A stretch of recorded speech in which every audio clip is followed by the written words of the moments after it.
Caitlin Clark warns fans about wild ticket prices for Fever game in Iowa. Caitlin Clark will return to the Carver-Hawkeye Arena with the Indiana Fever in a preseason game on May 4th. Clark was at Iowa on Sunday for her jersey retirement ceremony, and she was very pumped up to talk about that preseason game. It will mean a lot to Clark as she became a basketball star at Iowa, and now is making a name for herself in the WNBA with the Fever.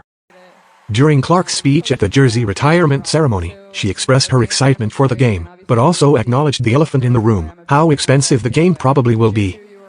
"Give it up for the Fever, we're playing a game right here," Clark said. "Woo. We're coming to town. You better save up because I bet it's going to be pretty expensive, but we'll see what we can do."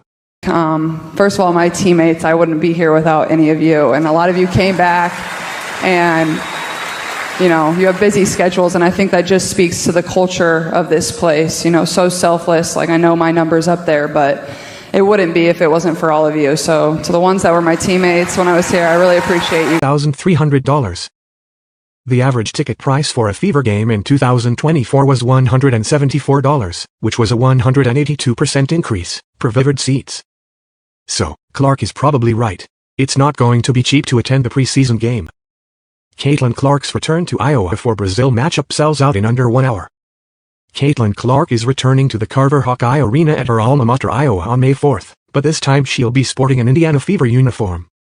And it sounds like Iowa fans are extremely excited to have number 22 come back to where her stardom began. Clark's Fever will be competing in a preseason exhibition game versus Brazil at Iowa's arena, and tickets for the game sold out in 42 minutes, the school said on Thursday. All 15,000 available tickets were accounted for in under an hour. Hawkeyes fans don't joke around, especially when it comes to Clark. Ticket prices must not have mattered as much as Clark thought they would. Clark joked about how expensive the game tickets will likely be while she spoke at her jersey retirement ceremony in early February. The reigning WNBA Rookie of the Year has a lot of experience with sold-out games, so she knew what she was talking about. Be ready for Carver-Hawkeye Arena to be loud and proud when Clark returns to the court on May 4th. Diana Taurasi retirement, Caitlin Clark, LeBron James, Gino Auriemma react to WNBA legend stepping away, an unassuming move that was on brand with how she handled much of her career. WNBA legend Diana is one of the most decorated players in basketball history and a champion at every level.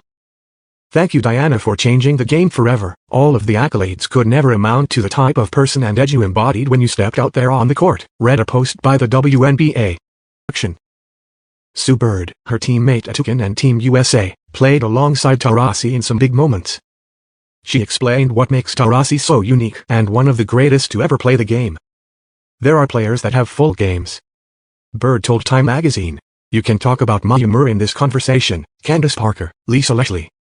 You could talk about all these great names. The difference is the way she makes her teammates feel. The way she raises the level of her teams.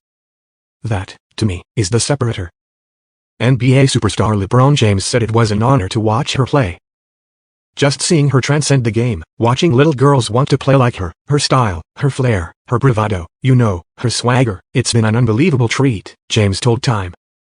"She's one of the best to ever play the game, Diana Taurasi." Diana Taurasi continues to prove with her play why she is considered the GOAT by many.